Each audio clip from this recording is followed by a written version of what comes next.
지난주에 우리가 이제 오순절 성령 강림 이후에 이제 베드로가 설교하는 장면을 보았습니다. 여러분들이 그 설교를 들으면서 어떤 생각을 했습니까? 지난주에 베드로의 설교에 대해서 제가 설교를 했는데 베드로의 설교를 들으면서 여러분 어떤 생각이 듭니까? 사실 이거는 물론 정확하게 베드로의 육성 설교라고 하기는 어렵습니다. 왜냐하면 집에서 이렇게 시간 나실 때 한번 읽어보시면 아시겠지만 그냥 말하듯이 이렇게 읽으면 채 3분이 못 됩니다. 제가 읽어보니까 2분 40초 조금 넘게 2분 40 몇 초 이렇게 나왔던 것 같은데 그러니까 한 편의 설교치고는 짧은 거예요. 그러니까 이 사도행전을 기록하고 있는 누가가 베드로의 설교를 그대로 받아가지고 속기사처럼 적어서 그대로 풀어서 쓰고 있는 것이 아니라 어떻게 보면 압축적으로 요약해서 핵심만 지금 담고 있다, 그렇게 보는 것이 더 맞습니다. 그러면 우리가 베드로의 설교를 대충 요약해 보면 첫 번째는 뭘 얘기했어요? 해명했어요. 성령, 이게 우리가 성령 충만해서 지금 방언으로 기도하는 것은 술 취한 게 아니다. 요엘의 예언대로 성령님이 임하신 것이다. 첫 번째 설명이었고, 두 번째는 이 성령 강림을 신학적으로 풀이해 줍니다. 성령님이 우리 가운데 오셨다. 엄청난 혁명이에요. 왜냐? 여러분 누추하고 부족하고 냄새나고 더럽고 이기적이고 그런 우리 가운데 하나님의 영이 오신 거예요. 그러니까 우리가 어떻게 변화됐습니까? 거룩한 성전이 된 거예요. 하나님의 영을 모시고 살아가는 거룩한 성전이 되었다. 어마어마한 사건이죠. 근데 더 놀라운 사실은 여기에 어떤 차별도 없다는 거예요. 남녀, 신분의 고하, 소유의 다소, 학벌이 높고 낮음, 사회적 지위, 민족, 혈통, 아무 장벽이 없어지는 거예요. 누구든지 주의 이름을 부르는 자는 구원을 받게 되고 하나님의 영이 그 가운데 오시게 되는 놀라운 축복이 일어난 겁니다. 근데 이 배후에 누가 계셨느냐? 100% 하나님의 주도적인 사건이라는 거. 우발적으로 일어난 것이 아니라, 이게 그냥 단순한 해프닝이 아니라 이게 하나님께서 치밀하게 계획하셔서 우리 가운데 일어난 구원 역사라는 것입니다. 이거는 취소가 불가능한 거예요.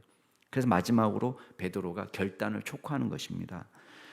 너희들이 그 예수를 십자가에 못 박아 죽였지만 하나님께서는 그분을 죽은 자 가운데서 살려서 우리의 주와 그리스도가 되게 하셨다. 이런 놀라운 선포를 합니다. 그래서 우리가 지난주에 봤지만 너희가, 하나님이 딱 날카롭게 대조가 되죠. 그래서 너희는 어떤 너희예요? 이 땅에 오신 예수님을 가장 수치스럽고 모욕적이고 끔찍한 방법으로 십자가에 처형한 너희. 물론 로마 군인들의 손을 빌어서 했지만, 빌라도의 손을 빌어서 했지만 결과적으로는 이 사람들이 적극적으로 예수님을 십자가에 못 박도록 소리질렀던 하나님의 반역자인 거예요. 그러나 하나님께서는 반대로 부활과 승천을 통해서 이 예수님이 우리의 주가 되셨다는 걸 보여준 거예요. 그 놀라운 사랑의 사건, 영원한 생명을 우리에게 주신 사건을 보여주신 것입니다. 그러니까 하나님의 모습과 이 청중들의 모습이 날카롭게 대조가 되면서 회개를 촉구하는 거예요. 우리는 어떤 존재냐? 결국은 하나님을 배반한 존재가 된 거예요. 하나님께서 하신 구원 역사를 우리가 방해하고 대적하고 하나님의 주와 메시아 되신 예수 그리스도를 짓밟고 모욕하고 죽인 그런 끔찍한 죄를 범한 사람이 된 겁니다. 여러분, 설교자로서 너희가 이 예수를 십자가에 못 박았다, 이런 대목을 보면요, 정말 간담이 서늘하죠. 이건 정말 모험하지 않으면 선포할 수 없는 그런 설교입니다. 근데 여러분 보십시오. 이 청중들이 어떤 청중이냐? 과거에 예수님을 십자가에 못 박았던 그 청중들인데, 이 청중들이 너희가 죄를 지었다 막 이렇게 선언하는데, 오늘 이 설교에 대한 반응이 나타납니다. 여러분, 겨우 120명의 제자들로 시작된 예루살렘 공동체 운명이 사실 이 설교에 달려 있는 거예요. 과연 어떻게 됐을까? 정말 결과를 예측하기 어려운 그런 설교입니다. 자, 오늘 말씀을 통해서 우리가 함께 은혜 나눌 수 있기를 바랍니다. 자, 첫 번째 기억할 건 뭐냐면, 회개와 믿음은 성령님의 역사라는 거예요. 예. 회개와 믿음은 성령의 역사입니다. 그렇기 때문에 교회는 하나님이 세운다는 걸 알 수 있습니다. 사람이 세우는 게 아닙니다. 성령님의 역사가 아니고서는 교회를 교회답게 세울 수 없습니다. 우리는 설교의 내용에 있어서, 야, 이렇게 전하면 좀 사람들이 마음이 열려서 받아들일까? 이렇게 하면 좀 좋아할까? 복음의 메시지를 왜곡하는 일이 일어나서는 안 됩니다. 우리 할 일은 뭐냐 하면 명확히 복음을 증거하는 거예요. 그러면 변화는 성령님께서 하는 것입니다. 그러면 여러분, 우리가 생각할 때에 베드로와 다른 사도들이 특별히 있기 때문에 이런 변화가 나타나느냐? 그런 게 아닙니다. 오늘 37절 말씀에 한번 보세요. 성령님이 역사하시니까 사람들의 심정에 변화가 일어납니다. 30절 같이 한번 읽어볼까요? 시작. 그들이 이 말을 듣고 마음에 찔려 베드로와 다른 사도들에게 물어 이르되, 형제들아, 우리가 어찌할꼬 하거늘. 양심의 가책이 강하게 일어납니다. 그리고 베드로와 사도들에게 질문합니다. 형제들이요, 우리가 어찌할꼬, 어떻게 하면 좋겠습니까? 여러분, 오해하지 마시기 바랍니다. 베드로가 명설교를 했기 때문에, 설교를 너무 잘했기 때문에 이런 반응이 일어났다, 이렇게 생각하면 안 됩니다. 물론 베드로의 설교가 예수 그리스도 중심의 좋은 설교입니다. 그렇지만 항상 좋은 설교에 좋은 반응이 일어나는 건 아닙니다. 사도행전 7장에 가면요, 제가 좋아하는 명설교가 있습니다. 거기 누구의 설교가 나오냐면 스데반 설교가 나옵니다. 진짜 명설교입니다. 근데요, 스데반의 설교에는 이런 반응이 일어나지 않았어요. 스데반의 잘못이 아닙니다. 스데반이 뭔가 밉상스럽게 설교했기 때문에 그런 일이 벌어졌느냐? 베드로는 설교를 잘했기 때문에 은혜 받은, 그런 게 아닙니다. 여러분, 그렇기 때문에 우리는 항상 설교자나 전도자나 겸손해야 돼요. 왜? 우리는 우리의 할 일을 다 할 뿐입니다. 그러나 성령께서 역사해 주셔야 놀라운 변화의 역사가 나타나는 것입니다. 그러면 청중들이 착해서 이 사람들이 변화되었느냐? 그렇지 않습니다. 이 사람들은 얼마 전까지 예수님을 십자가에 못 박으려고 소리 질렀던 포악하고 악의에 찬 군중들입니다. 사탄의 도구로 쓰임받았던 사람들입니다. 그런데 지금은 마음에 찔림이 일어나서 우리가 어떻게 하면 좋겠는가라고 묻고 있습니다. 아무리 절망적인 순간에도 그렇기 때문에 우리가 하나님의 영의 역사를 소망하면서 일해야 되는 것입니다. 여러분, 저와 여러분의 사명은 사람을 변화시키는 게 아닙니다. 그건 우리의 사명이 아닙니다. 우리가 할 일은 뭐냐? 명료하게 복음을 전하는 것입니다. 그것만 할 수 있습니다. 저 사람을 바꾸는 거 우리가 못합니다. 그건 하나님의 영의 역사입니다. 자, 그렇기 때문에 바꿔 말하면 뭡니까? 저 사람의 변화가 일어난 것은 내가 잘해서 그런 거야. 내가 사역을 잘해서, 내가 설교를 잘했기 때문에 천만의 말씀이에요. 천만의 말씀이에요. 예.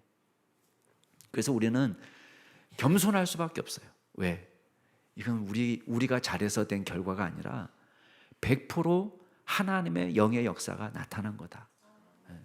그래서 우리는 겸손하게 기도하면서 사역하는 것입니다. 여러분, 베드로가 청중들에게 대답합니다. 아까 질문하죠. 우리가 어떻게 하면 되겠느냐?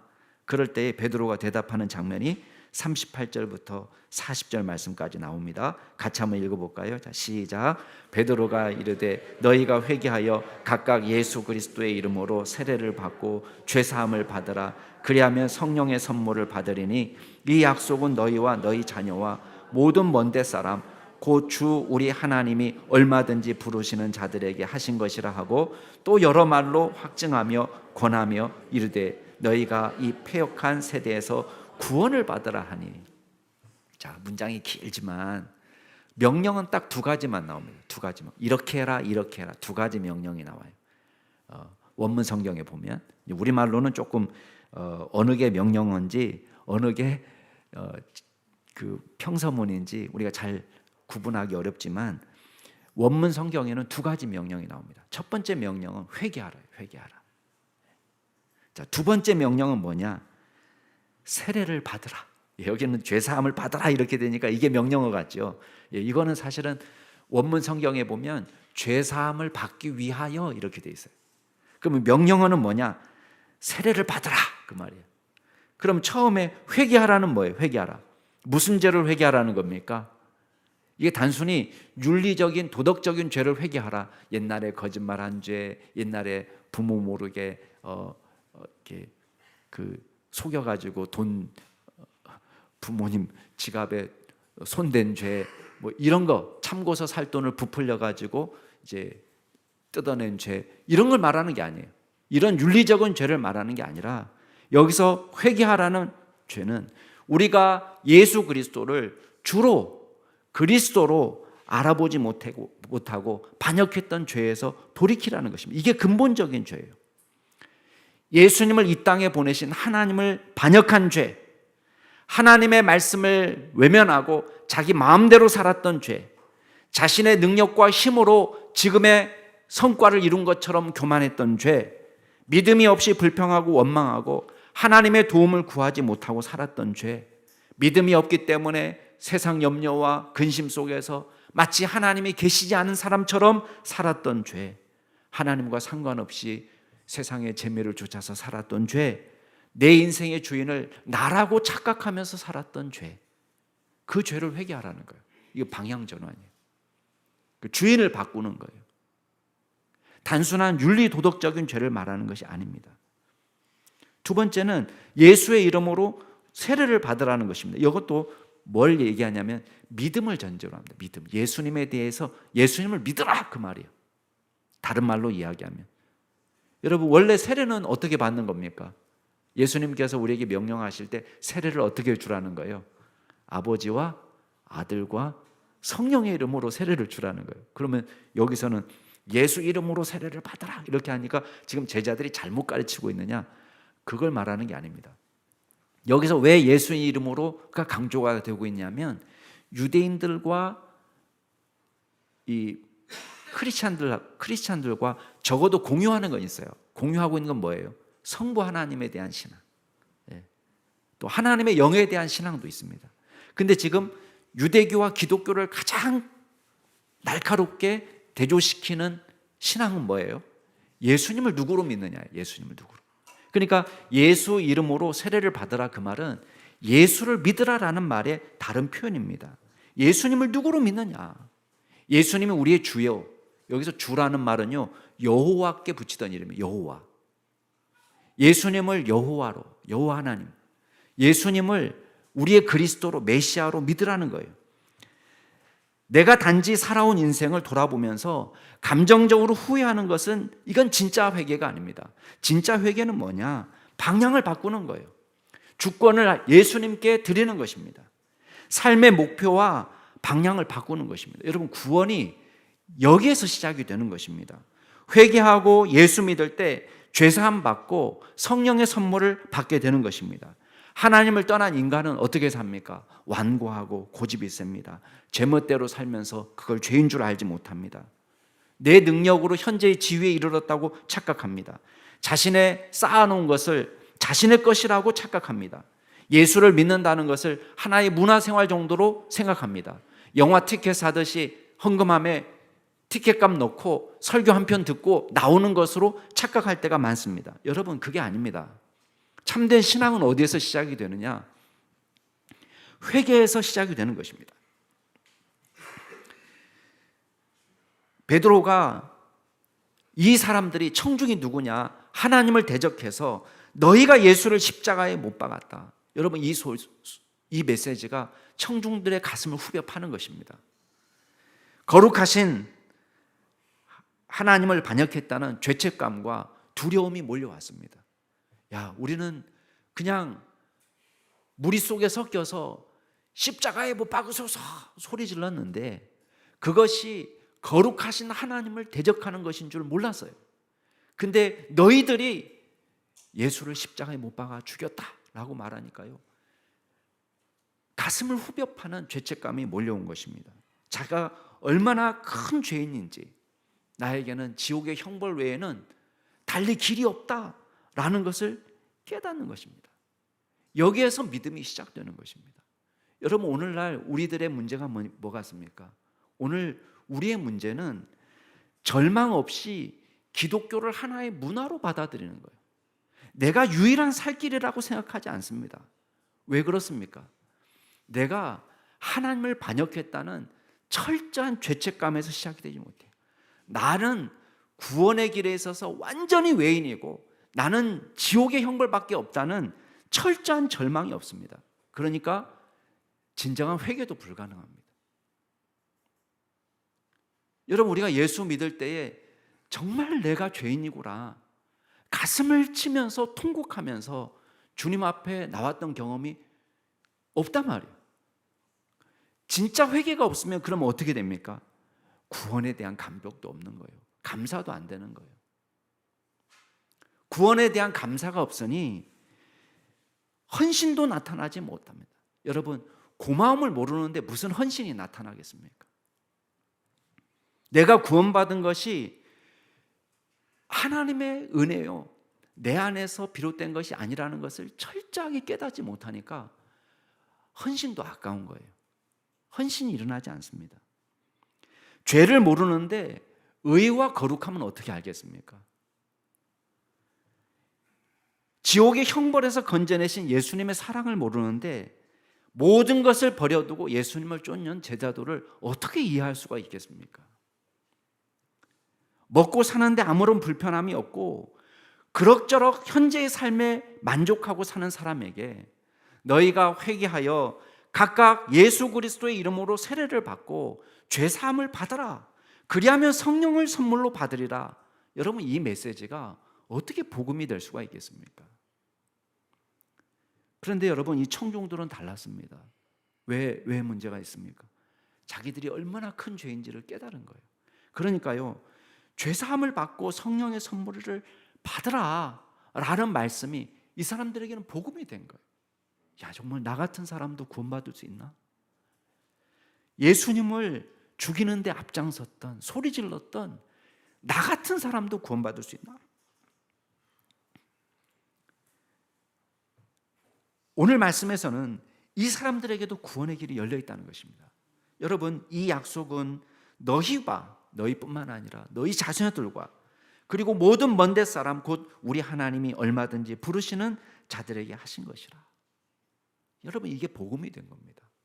야, 나 같은 사람도, 우리뿐만 아니라 우리 같은 가문의 사람도, 우리 자녀들까지, 뿐만 아니라 약속에 있어서 철저히 소외되었던 이방 사람들, 우리에게까지.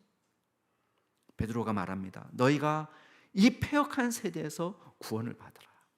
여러분, 이 초청이 이 청중들에게는 눈물 겹도록 고마운 복음이 된 것입니다. 여러분, 놀라운 일이 벌어졌습니다.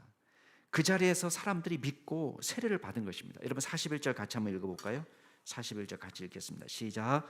그 말을 받은 사람들은 세례를 받음에 아멘. 여러분, 베드로의 설교를 듣고 예루살렘 교회가 세워졌습니다. 그날에 3,000명이 회심하는 기적이 일어났어요. 여러분, 하나님의 역사입니다. 요세푸스의 기록을 보면요, 당시 바리새파 사람들의 숫자가 팔레스타인 전체 흩어져 사는 바리새파 숫자가 6,000명이었다고 합니다. 바리새인. 그러면 팔레스타인 전체의 바리새인이 6,000명인데 여기 지금 예루살렘에서 베드로의 설교로 3,000명이 회개했다. 보통 카운트는 남자들 하잖아요, 그죠? 그 당시에는. 그러니까 우리가 생각하는 숫자보다 훨씬 많은 수가 예수를 믿었다고 본다면 엄청난 숫자예요. 교회가 딱 건실하게 선 겁니다. 물론 오늘날 우리가 생각하는 그런 대형교회 그런 느낌은 아닙니다. 왜냐하면 그 당시에는 그런 건물도 없고, 그래서 각각 집에서 모이는 소그룹 형태의 교회였을 겁니다. 물론 구약 시대에도 하나님의 택한 백성이 있었습니다. 교회라고 말할 수 있는 건 구약 시대에도 있었습니다. 그렇지만 지금 완전히 새로운 성격의 교회가 탄생한 거예요. 어떤 성격의 교회가 탄생한 겁니까? 다인종 교회, 다국적 언어 교회가 지금 탄생한 거예요. 누구든지 회개하여 예수 이름으로 세례를 받는 사람은 포함될 수 있는 보편적인 공동체가 탄생한 것입니다. 이게 이 성령님의 역사입니다. 자, 그러면 새롭게 시작된 초기 예루살렘 교회가 어떤 모습을 보여주고 있는지를 우리가 좀 살펴보면 좋겠습니다. 어떤 분들은 이 초대교회 스타일을요 5가지로 구분하기도 합니다. 전도, 예배, 교육, 교제, 봉사 이렇게 구분하기도 하는데 크게 2가지로 구분할 수 있습니다. 이거를 크게 2가지로. 첫 번째는 뭐냐면 하나님을 진심으로 사랑하는 공동체가 됐어요. 이게 초대교회 스타일입니다. 2번째는요 진정으로 형제와 이웃을 사랑하는 공동체가 되었습니다. 우리 충신행전하는데 충신행전이 사실 2가지예요. 이게 3가지로 제가 풀어섰지만은 외우기 쉽게끔 충신하면은 신실한 믿음 아니에요, 그죠? 신실한 믿음. 신실한 믿음은 뭐예요? 말씀대로 하나님을 사랑하는 게 신실한 믿음. 행전은 뭐예요? 행하고 전하는 거. 우리가 행함과 진실함으로 이웃을 사랑하고 복음의 증인으로 사는 거. 2가지로 크게 나눌 수 있습니다. 충신행전. 근데 이 초대교회 스타일이 바로 이런 겁니다. 충신행전. 신실하게 하나님을 사랑하는. 그래서 초대교회 스타일에 가장 두드러진 게 뭐냐면 하나님을 사랑하는 예배가 두드러진 특징입니다. 교육도 나타나는데 교육은요 참된 예배를 위해서 가장 중요한 것이 바른 신앙이기 때문에 필요한 거예요. 여기 42절에 보면 어떻게 되어 있습니까? 그들이 사도의 가르침을 받아 이랬죠, 그죠? 사도의 가르침을 받아 공부하는 공동체, 말씀 공동체가 됐다는 거예요. 이게 왜 중요하냐? 아는 것을 예배하기 때문에 그래요. 우리 요한복음 4장에 가면 사마리아 여인과 예수님께 대화가 나오잖아요. 그러니까 사마리아 여인의 질문은 그거예요. 어디에서 예배하는 게 좋은가? 예배 장소에 집중합니다. 그래서 우리 조상들은 이 산에서 그리심 산에서 예배하는 것이 좋다고 얘기하고 유대인들은 예루살렘에 예배할 곳이 있다고 이야기하는데 어느 말이 진짜입니까? 이렇게 질문해요. 우리의 관심이 그거죠. 우리가 신앙이 없을 때는 어디가 더 거룩한 장소냐 그래요. 20대 때 청년의 수련회 장소로 갔는데 답사하러 갔는데 보통 기도원에 도착하면 왜 기도하잖아요. 기도하는데 어떤 그 2년 선배 청년부 선배 누님이 여기 기도해 보니까 기도원 터가 안 좋다는 거예요. 느낌이 이상하다는 거예요. 여러분 그런 게 어디 있습니까? 터가 안 좋은 기도원이 있나요? 어디서 예배하면 더 거룩한 장소입니까? 여러분 우리는 자꾸만 어디 특정 장소를 생각해요. 근데 예수님 뭐라고 얘기해요? 예루살렘이든지 이 그리심 산이 이게 중요한 게 아니라는 거예요. 뭐라고 얘기하냐면 이 산에서도 말고 예루살렘에서도 말고 너희가 아버지께 예배할 때가 오는데 너희는 알지 못하는 것을 예배하지만 우리는 아는 것을 예배한다. 그렇기 때문에 구원이 유대인에게서 나는 거다. 지금 더 중요한 건 뭐예요? 뭐를 내가 알고 있느냐. 그게 더 중요하다는 거예요. 여기서 안다는 말은요 요한복음에서는 믿는다는 말과 같은 단어로 사용돼요. 그러면 유대인들의 신앙이 그래도 사마리아 사람들의 예배보다 더 나은 이유는 딱 하나예요. 성경을 제대로 믿고 있어요. 그 차이예요. 예루살렘 공동체가 바르게 예배하는데 제일 중요한 게 뭐냐? 바른 신앙이에요. 그래서 사도들의 가르침을 열심히 받아요. 말씀에 기반한 공동체. 여러분 지난주에도 얘기했지만 성령 충만은 절대 반지성주의로 가지 않습니다. 성령으로 충만하면 어떻게 되냐? 부지런히 말씀을 가르치고 배우는 공동체가 됩니다. 여러분도 마찬가지예요. 여러분 배우든지 가르치든지 계속 하고 있어야 돼요. 이만하면 됐다? 그거 없습니다. 부지런히 말씀을 배우고 부지런히 말씀을 여러분이 어느 만큼 이르렀든지 여러분이 깨닫고 배운 말씀을 나누고 쉐어링하고 가르치는 일에 힘쓰는 믿음의 백성이 되길 바랍니다. 이게 말씀 공동체예요. 우리는 성경을 많이 배우는 공동체가 되는 게 목표가 아니에요.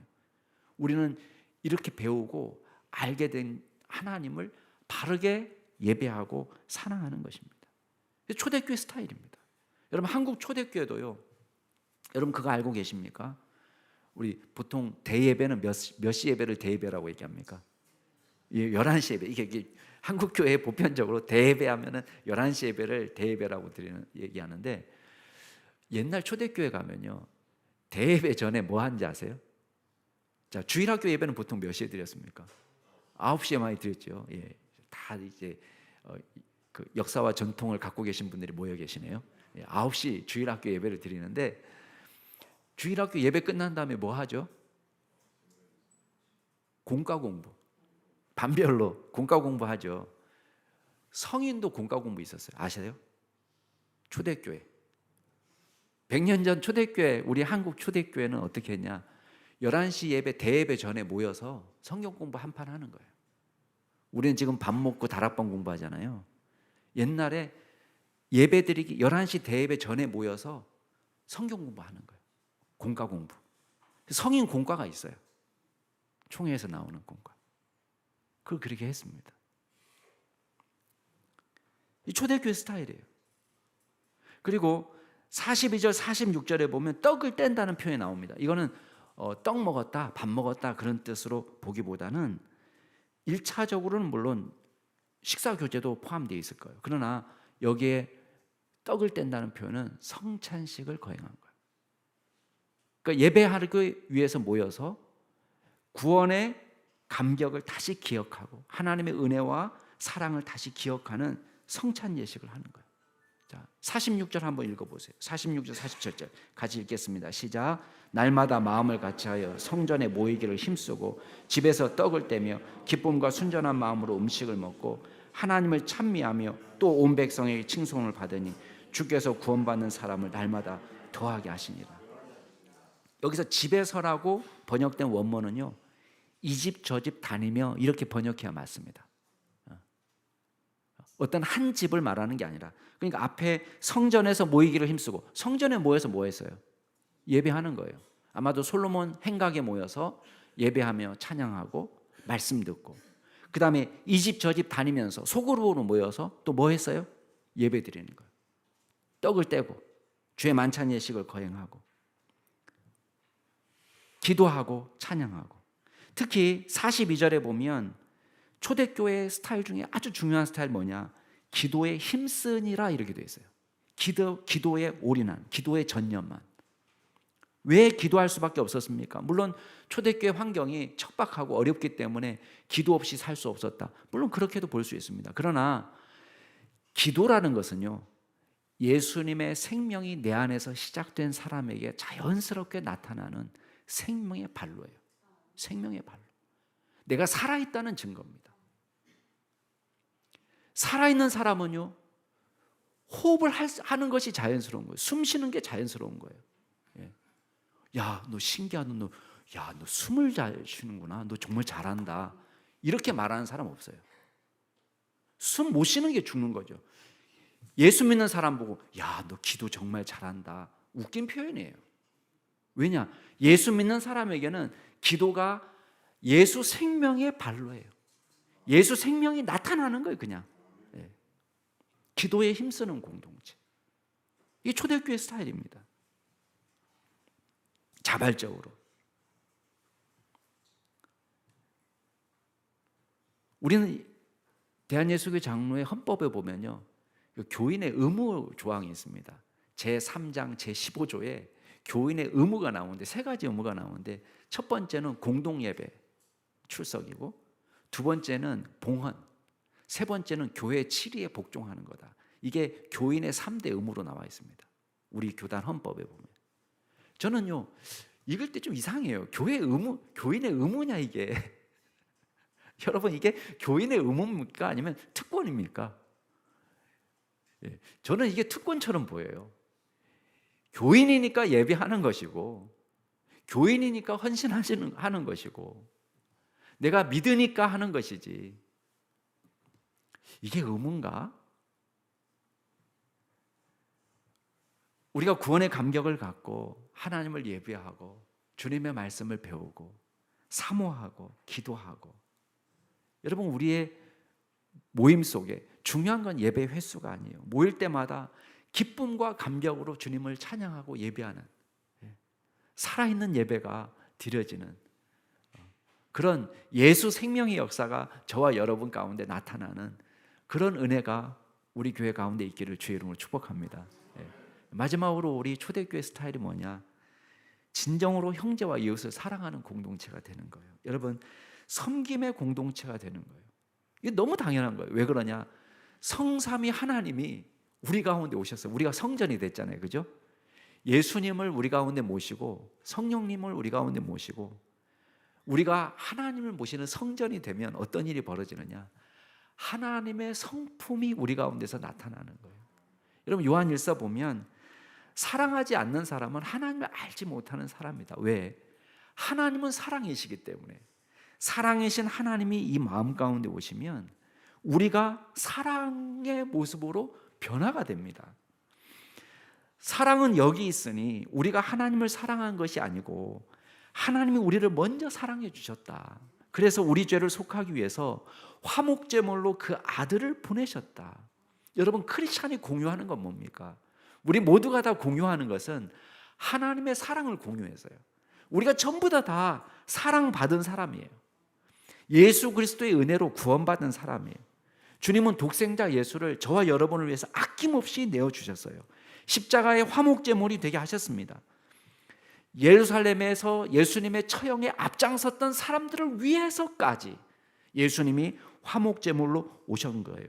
그래서 원수까지도 구원하시는 엄청난 용서와 사랑을 보여주신 것입니다. 그래서 여러분, 이 용서와 사랑은요, 억지로 되는 게 아닙니다. 먼저 사랑받은 사람의 감사고, 사랑이라는 것은 사랑받은 사람의 감사고 사랑받은 사람의 보답이에요. 용서받은 사람의 용서고 사랑받은 사람의 사랑입니다. 사랑하는 자들아, 하나님이 이같이 우리를 사랑하셨은즉 우리도 서로 사랑하는 것이 마땅하도다. 그 초대교회 안에 뭐가 일어나는? 42절에 보니까요, 서로 교제하고 떡을 떼는 일이 벌어졌다는 거예요. 그래서 은혜 받은 사람은요, 공동체성을 지향하게 되어 있습니다. 여러분, 조용히 와서 예배드리고 축도 마치자마자 총알같이 도망가는 신앙생활을 하기가 어렵게 되어 있다는 거예요. 왜 그런지 아세요? 예수님의 사랑이 충만하면 공동체성을 지향하는 거예요. 물론 우리가 상처받아서 조용히 은밀하게, 난 정말 다 귀찮다, 사람은 너무 사람이 징글징글 싫다, 나 정말 조용히 신앙생활 하고 싶어, 나 좀 건들지 말았으면 좋겠어. 물론 그럴 수 있습니다. 우리가 연약하고 나도 죄인이고 저 사람도 죄인이기 때문에 우리가 서로 불갑을, 상처를 주기도 하고 상처를 받기도 합니다. 이걸 피할 수가 없습니다. 그렇지만 그렇기 때문에 예수님이 우리에게 명령한 거예요. 뭐죠? 사랑할 수 없는 사람이에요. 그래서 서로 사랑하라 이렇게 명령하시는 거예요. 혼자 있으면, 혼자 신앙생활하면 어떤 착각에 빠지는지 아세요? 혼자 신앙생활 하면요, 내가 천사인 줄 알아요. 천사. 자기가 제일 믿음 좋은 사람인 줄 알아요. 근데 교회 안에서 공동체 생활 하다 보면 뭘 알게 됩니까? 내 안에 죄를 발견하게 됩니다. 물론 저 사람의 죄도 알지만 우리 가운데 어떤 걸 발견하게 돼요. 와, 내가 진짜 계속 속으로 판단하고 있구나. 저 사람은 저래서 안 되고 이 사람은 이래서 안 되고, 그러면서 또 막 죄책감이 드는 거예요. 아유, 너나 잘하지. 네가 뭘 잘났다고 판단하냐. 그러다가 또 교만이 싹 올라와요. 아, 그래도 나 내 죄를 깨닫는 거 보니까 엄청나 겸손한 사람 같아. 근데 또 내 겸손하다고 말하는 거 보니까 내 참 교만한 것 같아. 여기서 왔다 갔다 하는 거예요. 근데 이거 혼자 있으면 어떻게 돼요? 혼자 신앙생활 하면요, 말씀 들을 때 은혜 받아요. 사람 안 만나니까 미워할 일도 없고 섬길 일도 없고 부딪힐 일도 없고 세상 편해요. 그 자기가 천사인 줄 알아요. 근데 같이 살다 보니까 어떤 걸 알게 돼요? 아, 내가 천사가 아니구나. 연약한 사람에 대한 책임이 있다는 것도 발견하고, 내가 깨달은 만큼 섬겨야 되는 것도 알게 되고. 그 다음 또 어떤 일이 벌어집니까? 공동생활 속에서 유무상통하는 일이 초대교회 안에 일어납니다. 44절 같이 한번 읽어볼까요? 44절 45절 같이 읽겠습니다. 시작. 믿는 사람이 다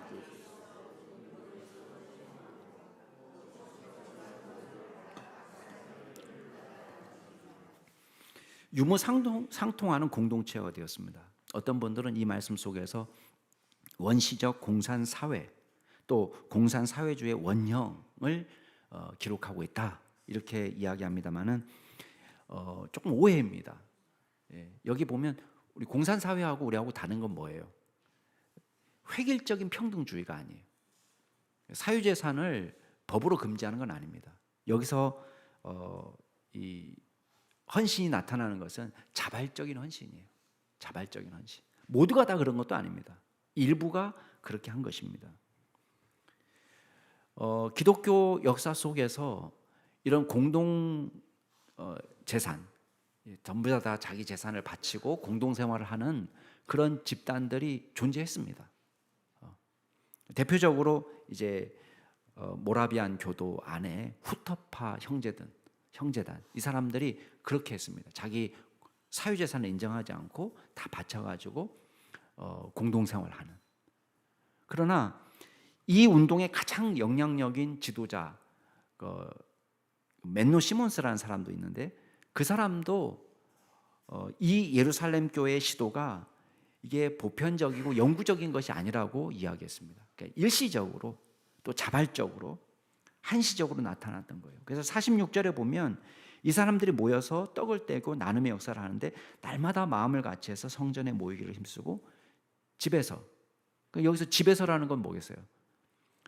사유재산이 인정되니까 집에서 모이는 거죠, 그죠? 그래서 집에서 떡을 떼고 기쁨과 순전한 마음으로 음식을 먹는 일이 벌어지고 있어요. 그래서 앞에 45절에 보면 소유를 팔아라는 말은 이게 미완료형이기 때문에 간헐적으로 간간히 계속해서 일어난 사건이에요. 그러니까 한꺼번에 모든 사람들이 싹 다 팔아가지고 여기다 놓고 그다음 함께 신앙생활 하자, 그런 것이 아니고, 일부 이단들이 하는 것처럼 그렇게 한 것이 아니고, 자발적으로 은혜 받은 대로 자기가 팔아서 헌금하는 일들이 벌어졌다는 것입니다. 이 사정에도 나오고 또 사도행전 5장에도 물론 부정적인 사건이지만 아나니아와 삽비라 사건이 나오고 있는 것을 우리가 발견하게 됩니다. 그래서 우리가 좀 이해를 할 필요가 있는데, 필요에 따라서, 다시 한번 제가 말씀드리면 필요에 따라서 자발적으로, 그리고 이게 간헐적으로 지속해서 일어난 사건이었다는 것을 여러분이 기억하면 되겠습니다.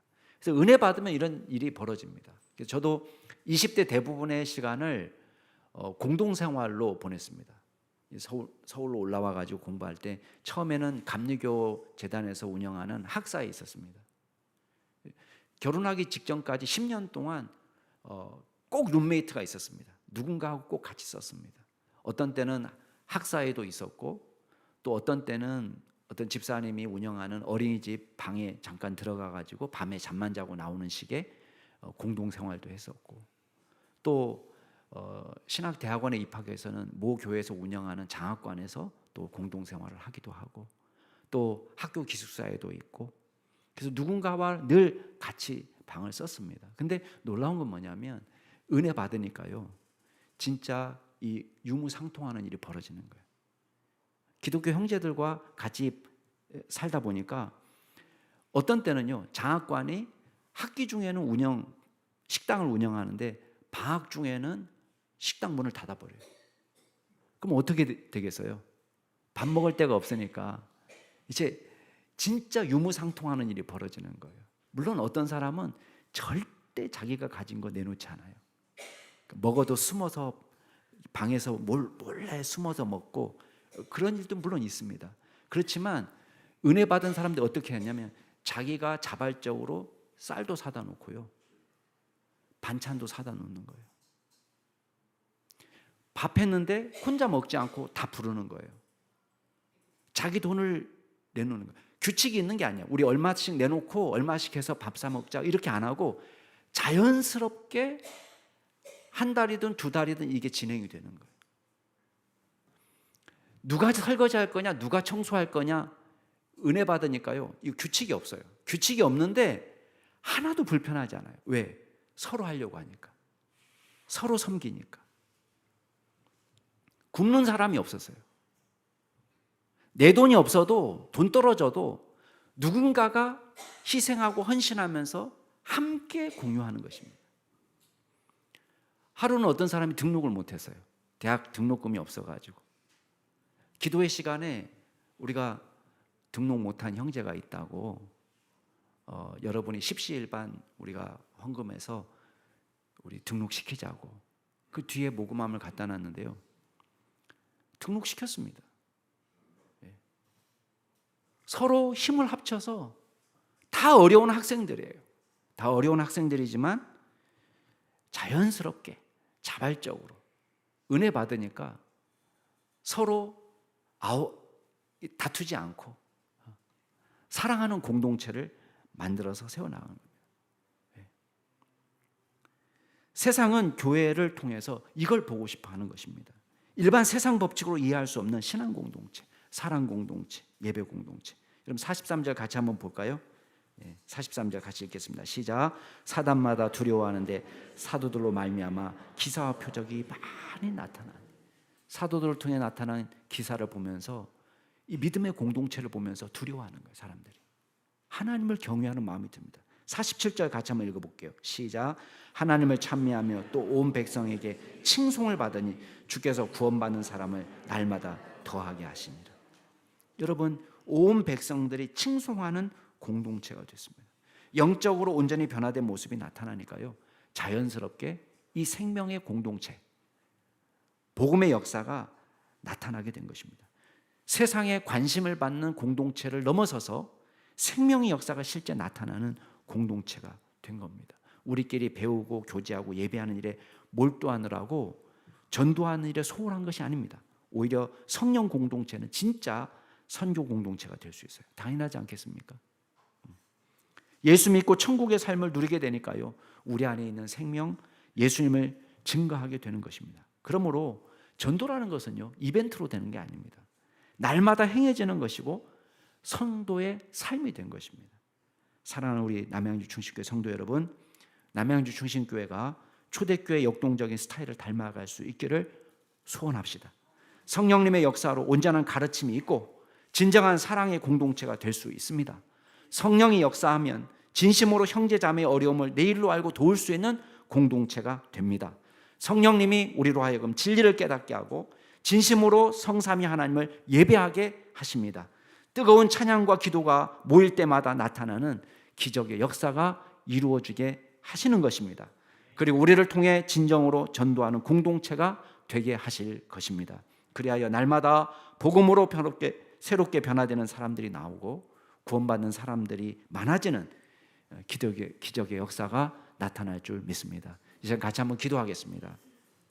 기도하실 때에 주님, 저희들을 말씀으로 새롭게 하여 주시고 성령으로 변화된 공동체가 되게 하옵소서 기도하시고, 두 번째는 우리 가운데 진정한 예배 공동체, 섬김 공동체를 이룰 수 있는 축복을 허락하여 주시옵소서. 우리 두 가지만 놓고 같이 통성으로 기도하시겠습니다.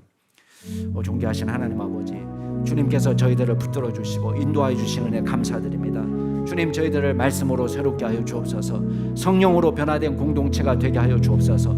아버지 하나님의 영이 우리 가운데 역사하여 주셔서 우리의 심령을 새롭게 하여 주시옵소서. 하나님의 말씀으로 뜨거워지는 공동체가 되게 하여 주시고, 주님, 이 세상에 살아갈 때에 우리의 힘으로 살 수 없다는 것을 철저히 깨닫고 예수 그리스도를 주로 모시고 믿음으로 살아가는 공동체가 될 수 있도록 도와주시옵소서. 그리하여 우리 가운데 하나님을 마음과 뜻과 정성을 다하여 사랑하는 공동체를 이루게 하여 주시고, 우리가 모일 때마다 예배가 있게 하여 주시고, 바르게 깨닫고 주의 말씀을 배우고 또 우리가 알고 깨달은 만큼 주님을 사랑하고 예배하는 공동체가 될 수 있도록 도와주시고, 떡을 떼며 서로의 만찬 예식을 나누며 주의 구원의 감격을 기뻐하고 기억하며 주님 앞에 사랑을 고백하는 저희들 될 수 있도록 도와주시고, 또한 우리가 받은 사랑을 나누며 사랑하는 공동체를 이루게 하셔서 하나님 진심으로 서로를 돕는 귀한 공동체를 세울 수 있도록 주여 역사하여 주시옵소서. 주님, 우리의 힘으로는 아무것도 할 수 없사오니 주님, 저희들이 모여있는 동안에 주님께서 영으로 충만케 하여 주셔서 우리가 가는 곳곳마다 예수 생명의 역사가 나타나고 주님의 놀라우신 은혜가 나타나는 귀한 공동체를 세울 수 있도록 주여 인도하여 주시옵소서. 하나님께서 친히 저희들의 심령을 새롭게 하여 주시옵소서. 주여, 이 시대에 하나님의 영의 역사가 필요합니다. 우리가 가는 곳곳마다 예수 생명의 역사가 나타나기를 소원합니다. 주님께서 우리를 통하여 주여 복음의 역사가 나타나고 많은 사람들이 우리의 공동체를 보면서 하나님 흠모하는 역사가 나타나게 하시고 온 백성의 칭송을 받는 믿음의 공동체, 섬김 공동체를 세울 수 있는 저희들 될 수 있도록 주님께서 친히 역사하여 주시옵소서. 한 영혼 한 영혼 주님께서 각 사람의 심령에 찾아가 주시고 주여 성령으로 충만케 하여 주옵소서. 약속에 있어서 철저히 소외되었던 우리를 불러주시고 구원하여 주신 은혜를 감사드립니다. 마음에 찔림받고 예수 믿게 하신 은혜 감사를 드립니다. 주님의 특별한 사랑과 역사를 사모합니다. 과거 폭포수처럼 부어주셨던 하나님의 은혜를 잊어버리고 영적으로 자고 있는 우리를 말씀으로 일깨워 주시옵소서. 매너리즘에 빠져있는 형식적인 신앙생활을 하고 있는 우리를 다시 한번 일깨워 주시옵소서. 성령의 은혜로 성삼위 하나님을 온전히 예배할 수 있도록 도와주시옵소서. 억지로 흉내내는 것이 아니라 그리스도의 사랑으로 용서하고 섬기는 믿음을 회복시켜 주시옵소서. 예수 그리스도의 이름으로 기도드리옵나이다. 아멘.